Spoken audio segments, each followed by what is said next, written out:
আবু তালিবের মৃত্যুর ঘটনা। সাঈদ ইবনুল মুসাইব তার পিতা মুসাইব রহমতুল্লাহ হতে বর্ণনা করেন, যখন আবু তালিব মুমূর্ষ অবস্থায় উপনীত হলেন, রাসূল সাল্লাল্লাহু আলাইহি সাল্লাম তার নিকট গেলেন। আবু জাহেলও সেখানে ছিল। নবী সাল্লাল্লাহু আলাইহি সাল্লাম তাকে লক্ষ্য করে বললেন, চাচাজান, লা ইলাহা ইল্লাল্লাহ কালেমাটি একবার পড়ুন, তাহলে আমি আপনার জন্য আল্লাহর নিকট কথা বলতে পারব। তখন আবু জাহেল ও আব্দুল্লাহ ইবনু আবু উমাইয়া বলল, হে আবু তালিব, তুমি কি আব্দুল মুত্তালিবের ধর্ম হতে ফিরে যাবে? এরা দুজন তার সাথে এ কথাটি বারবার বলতে থাকল। সর্বশেষ আবু তালিব তাদের সাথে যে কথাটি বলল তা হলো, আমি আব্দুল মুত্তালিবের মিল্লাতের উপরেই আছি। এ কথার পর নবী সাল্লাল্লাহু আলাইহি সাল্লাম বললেন, আমি আপনার জন্য ক্ষমা চাইতে থাকব যে পর্যন্ত আপনার ব্যাপারে আমাকে নিষেধ করা না হয়। এ প্রসঙ্গে একটি আয়াত নাজিল হলো। আয়াতটির অর্থ হলো, নবী ও মুমিনদের পক্ষে উচিত নয় যে তার ক্ষমা প্রার্থনা করবে মুশরিকদের জন্য, যদি তারা নিকটাত্মীয়ও হয়। তবুও যখন তাদের কাছে এ কথা স্পষ্ট হয়ে গেছে যে তারা জাহান্নামী। সূরা তাওবা আয়াত 113। আরও নাজিল হলো, আপনি যাকে ভালোবাসেন ইচ্ছা করলেই তাকে হিদায়াত করতে পারবেন না। সূরা কাসাস আয়াত 56।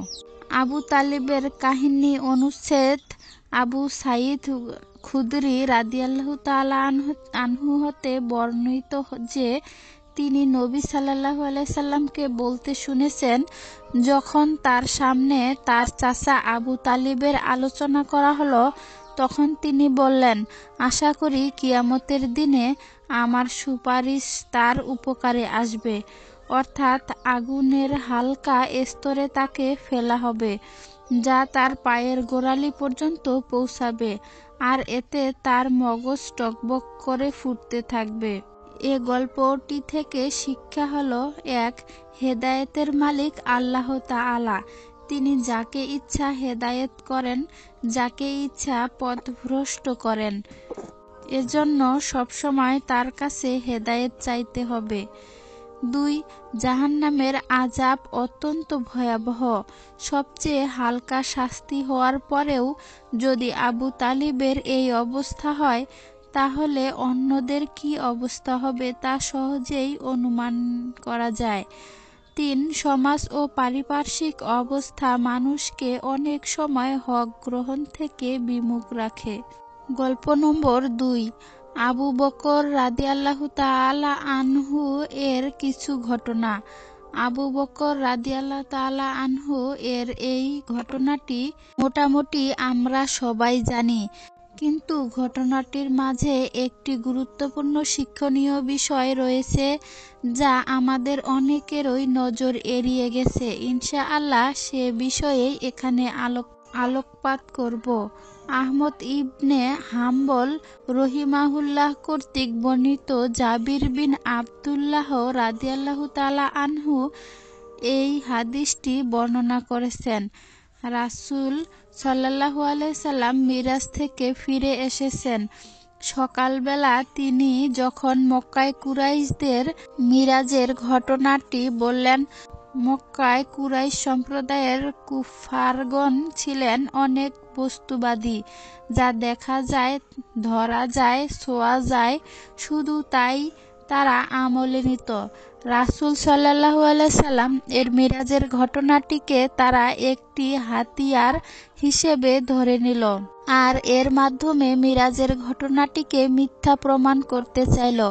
কুফফার সম্প্রদায়ের কিছু লোক আবু বকর সিদ্দিক রাদিয়াল্লাহু তাআলা আনহু এর নিকট গেলেন। তিনি বাণিজ্য থেকে কিছুক্ষণ আগে ফিরে এসেছেন, তাই তখনও রাসূল সাল্লাল্লাহু আলাইহি সাল্লাম এর সাথে দেখা করতে পারেননি। কুফফার সম্প্রদায় তাকে বলল, শুনেছ কি তোমার সঙ্গে কি সব বলা শুরু করেছে? সে বলছে, সে নাকি এক রাতের মধ্যে মক্কা থেকে বাইতুল মাকদাস জেরুজালেম যেয়ে আবার মক্কায় ফিরে এসেছে। আবু বকর রাদিয়াল্লাহু তাআলা আনহু বললেন, এই কথাগুলো কি তিনি বলেছেন? তারা জবাব দিল, হ্যাঁ। এরপর আবু বকর রাদিয়াল্লাহু তাআলা আনহু বললেন, আমি সাক্ষ্য দিচ্ছি, যদি তিনি সত্যিই বলে থাকেন তাহলে তিনি সত্য বলেছেন। কুফফার সম্প্রদায়ের বিস্ময়ে চোখ কপালে উঠে গেল। তারা বলল, তুমি বিশ্বাস করো সে বৃহত্তর সিরিয়ায় যে আবার এক রাতের মধ্যে ফিরে এসেছে? আবু বকর রাদিয়াল্লাহু তাআলা আনহু বললেন, আমি তাকে বিশ্বাস করি, বরং এর চেয়েও বেশি বিশ্বাস করি ওই সব বিষয়ে যেগুলো তার নিকট ওহী হিসেবে এসেছে। মোটামুটি এই ঘটনাটুকু আমরা সবাই জানি। কোনো বইতে পড়ে কিংবা কারো নিকট থেকে এই ঘটনা শুনে আমরা পুলকিত হই, কিন্তু এই ঘটনার মাঝে গুরুত্বপূর্ণ একটি হিকমা রয়েছে যা আমাদের অনেকেরই নজর এড়িয়ে গেছে। কুফফার সম্প্রদায় যখন আবু বকর রাদিয়াল্লাহু তাআলা আনহুকে রাসূল সাল্লাল্লাহু আলাইহি সাল্লাম এর মিরাস সম্পর্কিত কথাটি বলল, তখন আবু বকর রাদিয়াল্লাহু তাআলা আনহু এর যদি দুর্বল ঈমান থাকতো তাহলে তিনি বলতেন, না, এই ঘটনাটি সত্য নয়। অথবা আবু বকর রাদিয়াল্লাহু তাআলা আনহু যদি এমন হতেন যাকে খুব সহজেই কথার চাতুরী দ্বারা অভিভূত করা যায়, তাহলে তিনি বলতেন ঘটনাটি সত্য। আবু বকর রাদিয়াল্লাহু তাআলা আনহু চমৎকারভাবে উত্তর দিয়েছিলেন, মাশাআল্লাহ, তিনি ঘটনাটি শুনেছেন কুফফারদের নিকট থেকে, আর তাই আবু বকর রাদিয়াল্লাহু তাআলা আনহু বললেন, যদি তিনি সত্যই বলে থাকেন তাহলে তিনি সত্য বলেছেন। এর দুই অংশ রয়েছে। প্রথমত, যদি তিনি সত্য বলে থাকেন, হাদিস বিশেষজ্ঞগণ এই পদ্ধতিতে কাজ করেন। যদি উৎস সত্যই রাসূল সাল্লাল্লাহু আলাইহি সাল্লাম এর নিকট থেকে আসে, দ্বিতীয়টি হলো, তাহলে তা সত্য।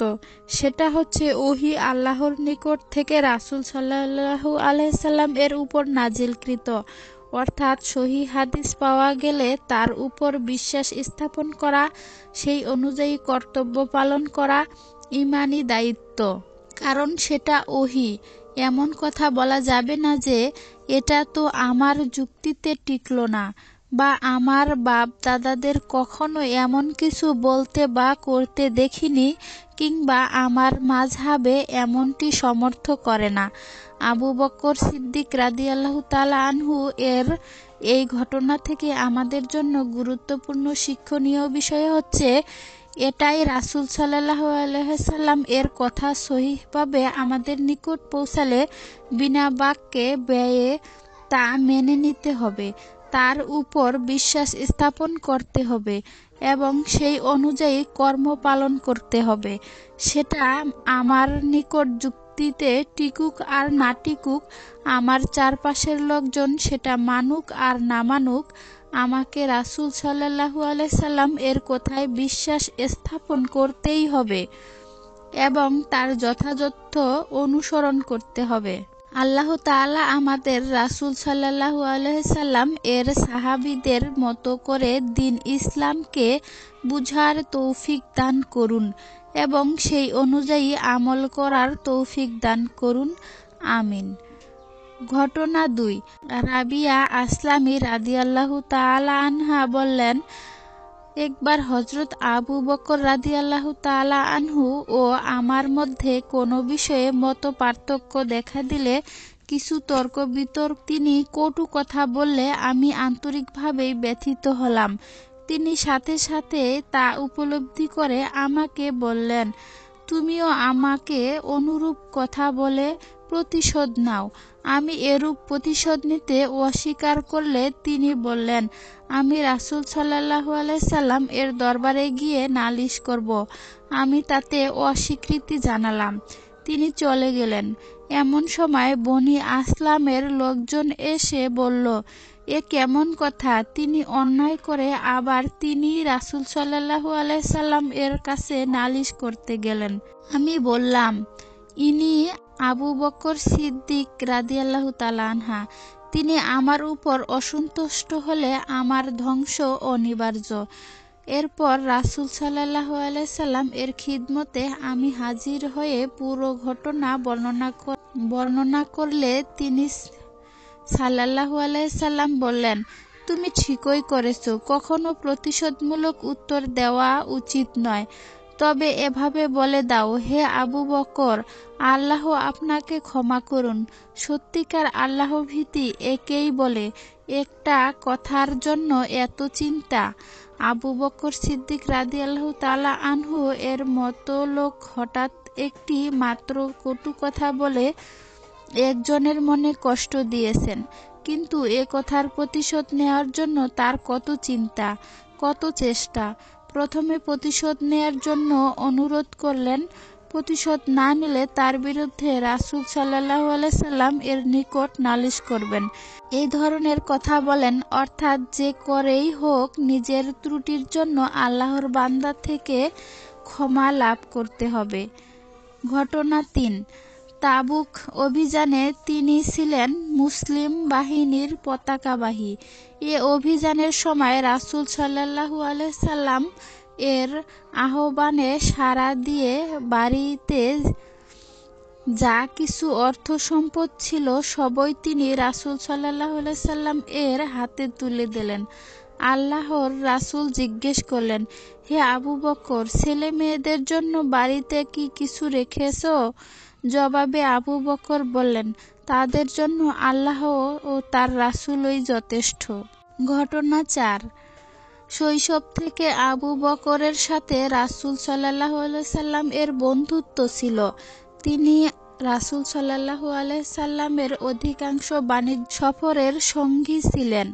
একবার রাসূল সাল্লাল্লাহু আলাইহি সাল্লামের সঙ্গে ব্যবসা উপলক্ষে সিরিয়া যান। তখন তার বয়স প্রায় 18 আর হুজুর সাল্লাল্লাহু আলাইহি সাল্লাম এর বয়স 20। তারা যখন সিরিয়া সীমান্তে বিশ্রামের জন্য রাসূল সাল্লাল্লাহু আলাইহি সাল্লাম এর একটি গাছের নিচে বসেন। বিশ্রামের জন্য রাসূল সাল্লাল্লাহু আলাইহি সাল্লামের একটি গাছের নিচে বসেন। আবু বকর একটু সামনে এগিয়ে এদিক ওদিক দেখতে লাগলেন।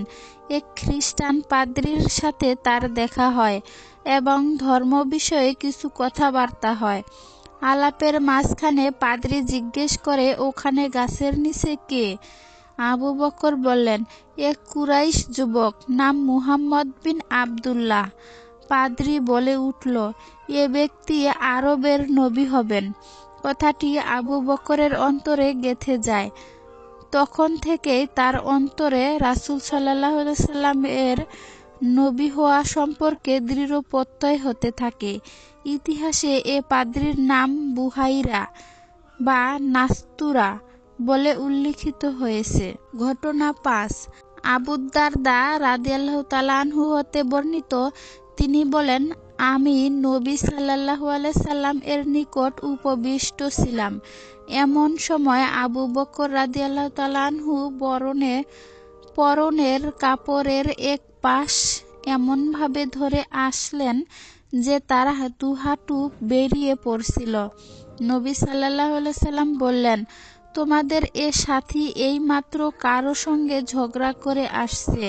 তিনি সালাম করলেন এবং বললেন, হে আল্লাহর রাসূল, আমার এবং ওমর ইবনুল খাত্তাবের মাঝে একটি বিষয়ে কিছু কথা কাটাকাটি হয়ে গেছে। আমি প্রথমে কটু কথা বলেছি, অতঃপর লজ্জিত হয়ে তার কাছে মাফ চেয়েছি, কিন্তু তিনি আমাকে মাফ করতে অস্বীকৃতি জানিয়েছেন। এখন আমি আপনার নিকট হাজির হয়েছি। নবী সাল্লাল্লাহু আলাইহি সাল্লাম বললেন, আল্লাহ তোমাকে মাফ করবেন। হে আবু বকর, এ কথাটি তিনি 3 বার বললেন। অতঃপর ওমর রাদিয়াল্লাহু তাআলা আনহু লজ্জিত ও অনুতপ্ত হয়ে আবু বকর রাদিয়াল্লাহু তাআলা আনহু এর বাড়িতে এসে জিজ্ঞাসা করলেন, আবু বকর কি বাড়িতে আছেন? তারা বলল, না। তখন ওমর রাদিয়াল্লাহু তাআলা আনহু নবী সাল্লাল্লাহু আলাইহি সাল্লাম এর নিকট চলে এসে সালাম দিলেন। তাকে দেখে নবী সাল্লাল্লাহু আলাইহি সাল্লাম এর চেহারা বিবর্ণ হয়ে গেল। আবু বকর রাদিয়াল্লাহু তাআলা আনহু ভীত হয়ে নতজানু হয়ে বললেন, হে আল্লাহর রাসূল, আমি প্রথমে অন্যায় করেছি। এ কথাটি তিনি দুবার বললেন। তখন নবী সাল্লাল্লাহু আলাইহি সাল্লাম বললেন, আল্লাহ যখন আমাকে তোমাদের নিকট রাসূল রূপে প্রেরণ করেছেন, তখন তোমরা সবাই বলেছ তুমি মিথ্যা বলছ, আর আবু বকর বলেছে আপনি সত্য বলেছেন। তার জানমাল সবকিছু দিয়ে আমাকে সহানুভূতি জানিয়েছে। তোমরা কি আমার সম্মানে আমার সাথীকে অব্যাহতি দিবে? এ কথাটি তিনি দুবার বললেন। অতঃপর আবু বকর রাদিয়াল্লাহু তাআলা আনহুকে আর কখনো কষ্ট দেওয়া হয়নি। বুখারী হাদিস নম্বর 3661। হযরত ওমর রাদিয়াল্লাহু তাআলা আনহু এর কিছু ঘটনা। হযরত ওমর রাদিয়াল্লাহু তাআলা আনহু এর ঐতিহাসিক ঘটনা 1।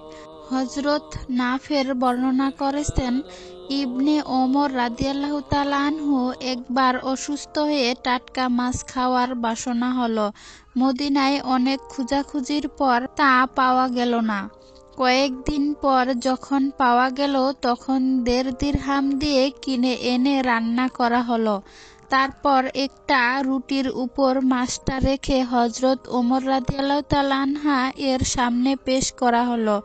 ঠিক এই সময় এক ভিক্ষুক দরজায় এসে হাঁক দিল। হযরত ওমর রাদিয়াল্লাহু তাআলা আনহা বললেন, এই মাছ উক্ত ফকিরকে দিয়ে দেওয়ার জন্য। খাদেম আরজ করল, জনাব, অনেক দিন থেকে যখন মাছ খেতে আপনার মন চাইছিল, তখন তা পাওয়া যায়নি। এখন পাওয়ার পর 1.5 দিরহাম দিয়ে কিনে এনে আপনার জন্য রান্না করেছি। আপনি বললে আমি ভিক্ষুককে এর মূল্য দিয়ে দেই। তিনি বললেন, না, এই মাছ রুটির সাথে জড়িয়ে তাকে দিয়ে দাও। অতঃপর খাদেম ভিক্ষুককে বলল, তুমি এটা 1 দিরহামের বিনিময়ে বিক্রি করবে? ভিক্ষুক সম্মতি দিলে খাদেম 1 দিরহামের বিনিময়ে তাকে দিয়ে আবার তার সামনে হাজির করল এবং বলল, এ মাছটি আপনার জন্য 1 দিরহাম দিয়ে কিনে এনেছি। হযরত ওমর রাদিয়াল্লাহু তাআলা আনহু আবার বললেন, ভিক্ষুকের কাছ থেকে দেড়হাম ফেরত না নিয়ে এই মাছ সহ রুটিটা তাকে দিয়ে এসো। হযরত ওমর রাদিয়াল্লাহু তাআলা আনহু এর ঐতিহাসিক ঘটনা 2। পারস্যের নিহাওয়ান্দ প্রবেশের শাসনকর্তা হরমুজান পরপর অনেকগুলো যুদ্ধে মুসলমানদের বিরুদ্ধে লড়বার পর এবং অগণিত মুসলমানকে নিজ হাতে হত্যা করার পর তিনি অবশেষে মুসলমানদের হাতে বন্দী হলেন। হরমুজান ভাবলেন, খলিফা ওমর রাদিয়াল্লাহু তাআলা আনহু নিশ্চয়ই তার প্রাণদণ্ডের হুকুম দেবেন, না হয় অন্তত তাকে গোলামি হিসেবে কোথাও বিক্রি করে দেবেন। কিন্তু হযরত ওমর রাদিয়াল্লাহু তাআলা আনহু বিশেষ কর দেওয়ার ওয়াদায় হরমুজানকে ছেড়ে দিলেন। হরমুজান নিজ রাজ্যে ফিরে ওয়াদার কথা ভুলে গেলেন। অনেক টাকা পয়সা ও বিরাট সৈন্য সমাবেশ নিয়ে তিনি আবার মুসলমানদের বিরুদ্ধে যুদ্ধ ঘোষণা করলেন। তুমুল যুদ্ধ শুরু হলো। অবশেষে পরাজিত হয়ে আবার মুসলমানদের হাতে বন্দী হলেন। তাকে হযরত ওমর রাদিয়াল্লাহু তাআলা আনহু এর দরবারে হাজির করা হলে খলিফা জিজ্ঞেস করলেন, আপনি কি কুখ্যাত নিহাওয়ান্দা শাসনকর্তা হরমুজান না? হ্যাঁ খলিফা, আমি নিহাওয়ান্দা এর অধিপতি হরমুজান। আপনি বারবার আরবের মুসলিম শাসনের বিরুদ্ধে বিদ্রোহ ঘোষণা করেছেন এবং বারবার অন্যায় যুদ্ধের কারণ ঘটিয়েছেন।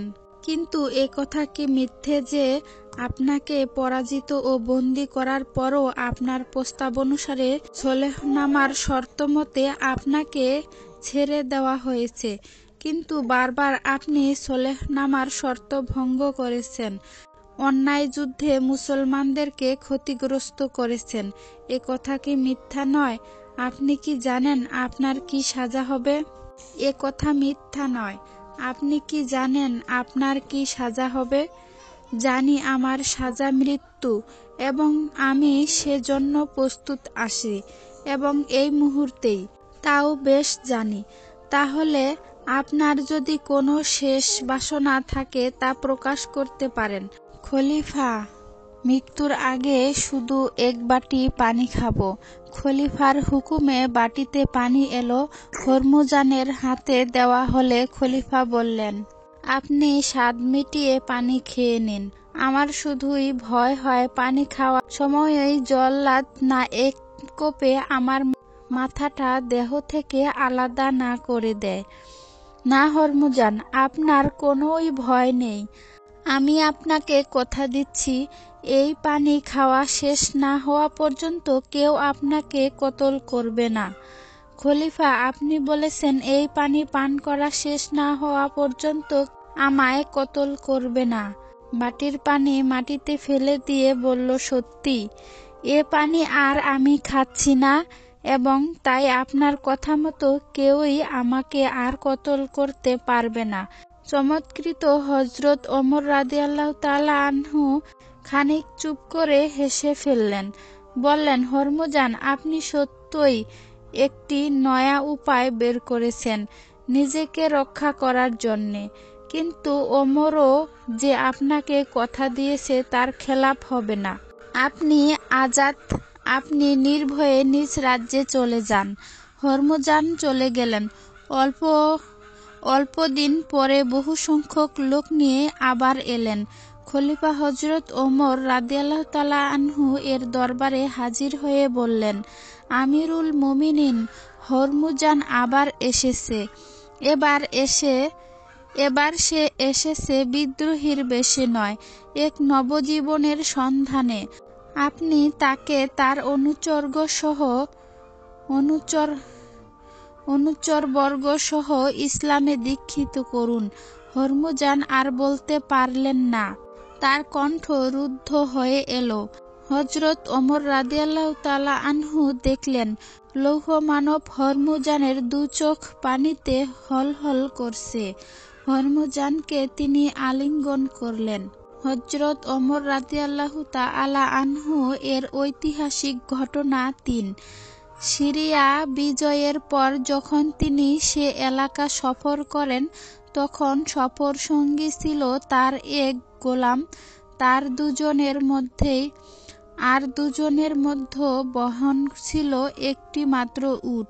কিছুক্ষণ তিনি উটে চড়তেন আর গোলাম লাগাম টানত, কিছুক্ষণ গোলাম উটে চড়ত আর তিনি লাগাম টানতেন। এভাবেই চলছিলেন পথ। সিরিয়ার প্রবেশদ্বারে এসে গোলাম আরজ করল, আপনি উপরে উঠুন, নয়তো মানুষ আমাকেই খলিফা মনে করবে। হযরত ওমর রাদিয়াল্লাহু তাআলা আনহু উত্তর দিলেন, কে কি মনে করল সেটা দেখার বিষয় না। সিরিয়াল মতো এবার তুমি উটের উপরে থাকবে। খলিফাতুল মুমিনিন এভাবেই সিরিয়া প্রবেশ করেছেন। হযরত ওমর রাদিয়াল্লাহু তাআলা আনহু এর ঐতিহাসিক ঘটনা ৪। নীল নদ হল পৃথিবীর দীর্ঘতম নদ। দৈর্ঘ্য প্রায় ৬,৬৬৯ কিলোমিটার। এটি পৃথিবীর একমাত্র নদ যা দক্ষিণ দিক থেকে উত্তর দিকে প্রবাহিত। মিশরের নীল নদ সে দেশের কৃষিকার্যের প্রধানতম উৎস, কিন্তু উক্ত নদ প্রতি বছর শুকিয়ে যেত। তখন সে দেশের অধিবাসীরা প্রাচীন প্রথা অনুযায়ী একটি সুন্দরী কুমারীকে নীল নদীর বুকে বলিদান করত। ফলে নীল নদ পূর্বের ন্যায় প্রবাহিত হতো। এ প্রসঙ্গে বলা যায়, কালের বিবর্তনের নীল নদের পানি ব্যবস্থাপনা চীনদের নিয়ন্ত্রণে চলে যায়। তারা ফি বছর বা প্রতি বছর নীল নদের পানি আটকিয়ে কৃষককুলকে জিম্মি করে রাখত। প্রতি বছর একটি সুন্দরী নারীকে নীল নদে বলিদানের বিনিময়ে তারা পানি ছেড়ে দিত। পরবর্তীকালে হযরত ওমর রাদিয়াল্লাহু তাআলা আনহু এর আমলে মিশরে ইসলামের পতাকা উড্ডীন হয়। সেখানকার প্রাদেশিক শাসনকর্তা হযরত আমর ইবনুল আস রাদিয়াল্লাহু তাআলা আনহু এর অবৈধ কার্যের প্রতি হস্তক্ষেপ করে তা বন্ধ করে দেন। ফলে প্রতি বছরের মতো নীল নদের পানি শুকিয়ে যায়। এদিকে নও-মুসলিম কৃষকরা সুন্দরী নারী বলিদানের রেওয়াজ চালু রাখবে কিনা এ ব্যাপারে হযরত আমর ইবনুল আস রাদিয়াল্লাহু তাআলা আনহু এর অভিমত জানতে চাইলে তিনি খলিফা হযরত ওমর রাদিয়াল্লাহু তাআলা আনহু এর নিকট এক নাতিদীর্ঘ পত্র লেখেন।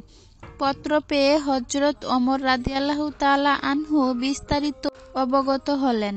নীলনদকে সম্বোধন করে চিঠির অপর পৃষ্ঠায় হযরত ওমর রাদিয়াল্লাহু তাআলা আনহু উত্তর লিখলেন, ইন কুন্নি তাজরি হে মিশরের নীল দরিয়া, যদি তুমি নিজের ইচ্ছায় প্রবাহিত হও তাহলে তোমার পানি আমাদের প্রয়োজন নেই। তুমি তোমার পানি বুকে ধরে রাখো। আর যদি মহান আল্লাহ তাআলার হুকুম মোতাবেক প্রবাহিত হও তবে পানি ধরে রাখার কোনো অধিকার তোমার নেই। হযরত আমর ইবনুল আস রাদিয়াল্লাহু তাআলা আনহু এর চিঠি নীল নদের বুকে নিক্ষেপ করা মাত্রই নীল নদ জোয়ারের পানিতে সয়লাব হয়ে গেল। আর সেই থেকে আজ পর্যন্ত নীল নদের পানি প্রবাহিত অবস্থায় বিদ্যমান। সুবহানাল্লাহ। হযরত ওমর রাদিয়াল্লাহু তাআলা আনহা এর ঐতিহাসিক ঘটনা ৫ ইয়া সারিয়া আল জাবাল। ইয়া সারিয়া আল জাবাল। মসজিদে নববীতে জুমার খুতবার অবস্থায় খলিফা উমর রাদিয়াল্লাহু তাআলা আনহু হঠাৎ করে এরূপ অসংলগ্ন বাক্য উচ্চারণ করায় উপস্থিত সবাই বিস্মিত হন। খলিফা যথারীতি তার খুতবা পাঠ করতে থাকেন। ইয়া সারিয়া আল জাবাল। খুতবার এ অপ্রাসঙ্গিক অংশটি যুগপৎভাবে প্রতিধ্বনিত হতে থাকে। অন্যদিকে একই সময় ইরাকের দূরবর্তী স্থানে নেহাবন্দে যেখানে মুসলিম বাহিনীর সেনাপতি সারিয়া অদৃশ্য কণ্ঠে রহস্যময় বাক্যটি নিজ কানে শ্রবণ করেন, দুই বাক্য কোথা থেকে কে উচ্চারণ করেছে এ কথা ভেবে তিনি রীতিমতো হতভম্ব হয়ে গেলেন। খুতবার মাঝে হঠাৎ খলিফার অদ্ভুত বাক্য উচ্চারণ কেন? কারো সাহস হচ্ছে না খলিফাকে জিজ্ঞাসা করতে। খুতবা ও নামাজ শেষে মসজিদে উপস্থিত অনেকের মধ্যেই বিষয়টি গুঞ্জন হতে থাকে। হযরত ওমর রাদিয়াল্লাহু তাআলা আনহু এর সাথে অন্তরঙ্গ ছিল আব্দুর রহমান ইবনে আওফ রাদিয়াল্লাহু তাআলা আনহু এর সাথে। খোলামেলা আলোচনা করতেন তিনি খলিফার সাথে। তিনি অসংকোচে খলিফাকে জিজ্ঞাসা করলেন, আজ আপনি খুতবার মধ্যে অসংলগ্নভাবে ইয়া সারিয়া আল জাবাল উচ্চারণ করলেন কেন? জবাবে খলিফা একটি সৈন্যবাহিনীর কথা উল্লেখ করলেন যারা নেহাবন্দে জিহাদে লিপ্ত। এ বাহিনীর সেনাপতি সারিয়া। তিনি বললেন, আমি দেখেছি সারিয়া একটি পর্বতের পাশে লড়ছেন, অথচ তিনি জানেন না যে সম্মুখ এবং পেছনে থেকে অগ্রসর হয়ে শত্রু বাহিনী তাকে ঘিরে ফেলার উপক্রম করেছে। এ শোচনীয় অবস্থায় দেখে আমি বিচলিত হয়ে পড়ি। আমি স্থির থাকতে না পেরে আওয়াজ দিতে থাকি, হে সারিয়া, পর্বতের সাথে মিলে যাও। হে সারিয়া, পর্বতের সাথে মিলে যাও। নেহাবন্দের রণক্ষেত্র থেকে বেশ কিছুদিন পর কাসেদ মদিনায় আগমন করেন এবং যুদ্ধের বিবরণ দিতে থাকেন এবং পূর্ণ ঘটনা ব্যক্ত করেন। কাসেদ জানান, আমরা যখন যুদ্ধে লিপ্ত তখন হঠাৎ একটি অদৃশ্য কণ্ঠ শোনা গেল, ইয়া সারিয়া আল জাবাল। আওয়াজটি শ্রবণ করা মাত্র আমরা পর্বতের সাথে মিলে যাই। আমাদের বিজয় সূচিত হয়। ইমাম জালাল উদ্দিন সুয়ুতী রাদিয়াল্লাহু তাআলা আনহু তার বিখ্যাত তারিখুল খোলাফা গ্রন্থে ঘটনাটি বিভিন্নভাবে বর্ণনা করেছেন। একদা দুর্ভিক্ষের সময় সর্বত্র খরা কবলিত মানুষের মধ্যে পানির জন্য হাহাকার পড়ে যায়। কোথাও বৃষ্টির নামগন্ধ নেই। হযরত উমর রাদিয়াল্লাহু তাআলা আনহু এর আমল। তিনি দুর্ভিক্ষ ও খরা কবলিত দেশে এ চরম সংকটময় অবস্থা দেখে পানির জন্য আল্লাহর দরবারে দোয়া করলেন এবং বৃষ্টি হলো। মানুষের দুঃখ দুর্দশা লাঘব হতে লাগল। কিছুদিন পর কতিপয় আরব বেদুইন লোক বাইর থেকে আসে এবং তারা আমিরুল মুমিনিনকে জানায় যে তারা অমুক দিন অমুক জঙ্গলে ছিল। হঠাৎ আকাশে মেঘ দেখতে পায় এবং মেঘ হতে একটি আওয়াজ ভেসে আসে। আমরা শুনতে পাই, ইন্নাকাল গাউসু আবা, অর্থাৎ হে আবু হাফস, উমরের কুনিয়াত ডাকনাম, আপনার জন্য বৃষ্টি নামছে। একটি পর্বতের গর্ত হতে অগ্নি নির্গত হতো এবং আগুন যতটুকু বিস্তার লাভ করত সবকিছু জ্বালিয়ে পুড়িয়ে ধ্বংস করে দিত। বহুকাল এ আগুনের ধ্বংসলীলা চলে আসছিল এবং খলিফা উমর রাদিয়াল্লাহু তাআলা আনহু এর আমলেও তা অব্যাহত ছিল। তিনি খবর পেয়ে হযরত আবু মুসা আশআরী রাদিয়াল্লাহু তাআলা আনহু অথবা হযরত তামিম দারীকে নির্দেশ দিলেন, সেখানে গিয়ে আগুনকে তার গর্তের ভিতরে ঢুকিয়ে দিয়ে এসো। নির্দেশ অনুযায়ী প্রেরিত সাহাবী সেখানে গমন করেন এবং আগুন তার চাদর দ্বারা হাঁকাতে শুরু করেন এবং কিছুক্ষণের মধ্যে আগুন গর্তের অভ্যন্তরে চলে যায় এবং আর কখনো প্রকাশ পায়নি। এটি ছিল খলিফার নির্দেশের অভূতপূর্ব ঘটনা। একদা এক আজমি অনারব ব্যক্তি মদিনায় আসে এবং ফারুককে আজম রাদিয়াল্লাহু তাআলা আনহু এর খোঁজ খবর নিতে থাকে। কেউ বলে দেয় যে তিনি হয়তো কোথাও জঙ্গলে শুয়ে আছেন। আগত লোকটি জঙ্গলের দিকে গিয়ে দেখতে পায় খলিফা তলোয়ারটি মস্তকের নিচে দিয়ে মাটিতে শুয়ে আছেন। সে মনে মনে ভাবতে থাকে, এই লোকটির জন্য সারা দুনিয়ার ফিতনা হচ্ছে, তাকে হত্যা করাটা সহজ কথা ভেবে সে তরবারি বের করে। হঠাৎ দেখতে পায় দুটি সিংহ তার দিকে অগ্রসর হচ্ছে। আজমি চিৎকার করতে থাকে। হযরত ওমর রাদিয়াল্লাহু তাআলা আনহু জাগ্রত হয়ে যান এবং আজমি পুরা ঘটনা বর্ণনা করে এবং সেখানেই মুসলমান হয়ে যায়। হযরত ওমর রাদিয়াল্লাহু তাআলা আনহু এর খেলাফত আমলে একবার ভূমিকম্প হয় এবং পুনঃ প্রকম্পিত হয়ে থাকে।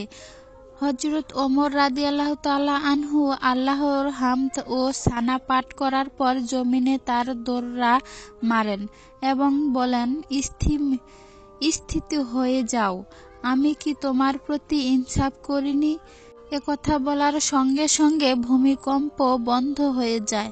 হযরত উমর রাদিয়াল্লাহু তাআলা আনহু এমন ব্যক্তি ছিলেন যার ইচ্ছা অনুযায়ী আল্লাহ তাআলা পবিত্র কোরআন 20টির অধিক আয়াত নাজিল করেছেন। তার সম্মান কত ঊর্ধ্বে তার বলার অপেক্ষা রাখে না।